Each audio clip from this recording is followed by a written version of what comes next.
পেহেলগাঁওয়ে সন্ত্রাসী হামলার পর থেকে ভারতে ব্যাপকভাবে বেড়েছে ধর্মীয় বিদ্বেষমূলক অপরাধের ঘটনা।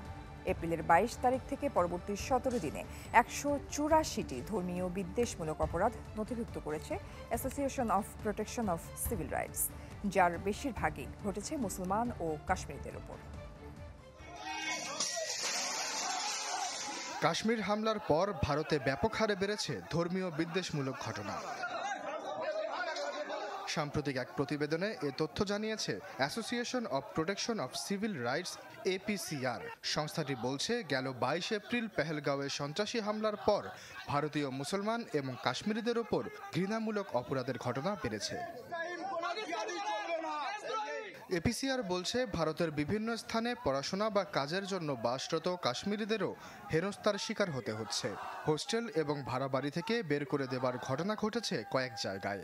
এছাড়া সহকর্মী বা সহপাঠীদের দ্বারা শারীরিক নির্যাতন কিংবা সামাজিক যোগাযোগ মাধ্যমে যৌন সহিংসতা এবং ধর্ষণের হুমকিও দেয়া হচ্ছে বলে অভিযোগ জানান অনেক কাশ্মীরি।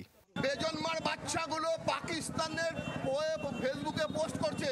এখানে একজন পাকিস্তানের সমর্থন করে ফেসবুকে লিখেছে, একটাই কথা, এই লোককে এখানে ব্যবসা করতে দেওয়া যাবে না।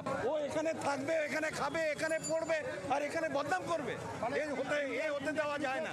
গোটা দেশে এসব ঘৃণামূলক অপরাধের ঘটনাকে উদ্বেগজনক বলছে association of protection of civil rights.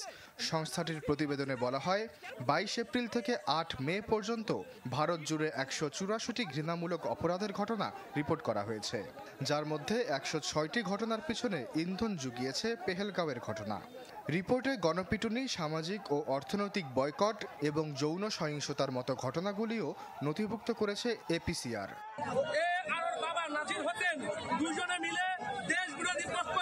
জঙ্গি গোষ্ঠীর যে যুবকরা দেশ বিরোধী পোস্ট করছে, এদের আমরা যোগ্য জবাব দেব ভারতীয় জনতা পার্টির পক্ষ থেকে।